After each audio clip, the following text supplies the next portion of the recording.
ఏంది బీరువాలో 2000 పెడితే 1000 రూపాయలు ఉంది.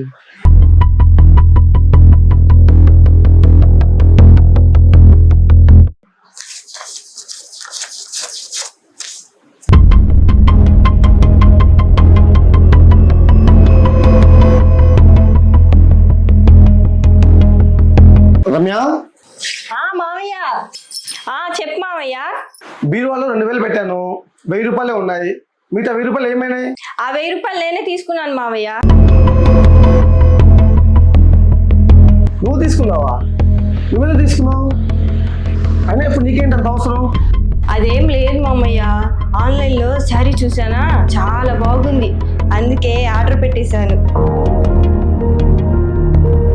దానికి 1000 రూపాయలు తక్కువైంది మామయ్య, అందుకే తీసుకున్నా. 1000 రూపాయలకి ఏంది ఆర్డర్ పెట్టావా? అయినా 1000 రూపాయలకి ఏం ఆర్డర్ పెట్టావు? ఏం ఆర్డర్ చేసి వెళ్ళి తీసుకురా పో. ఇప్పుడే తెస్తాను మామయ్య.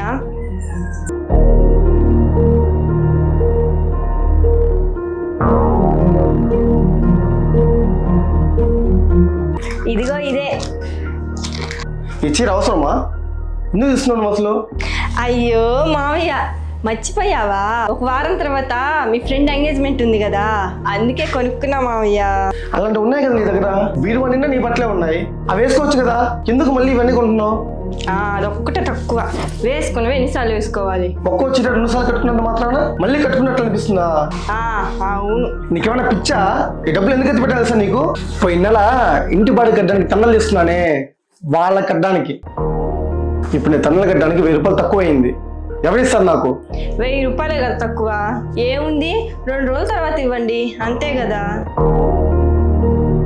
నాకు తెలియదులే, నీకు బాగా షాపింగ్ పిచ్చి పట్టింది.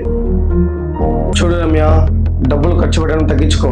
నీకేం తెలుస్తుంది డబ్బు విలువ? కష్టపడేవాళ్ళకి తెలుస్తుంది. అసలు నేనేం ఖర్చు పెట్టాను అలా అరుస్తున్నావు?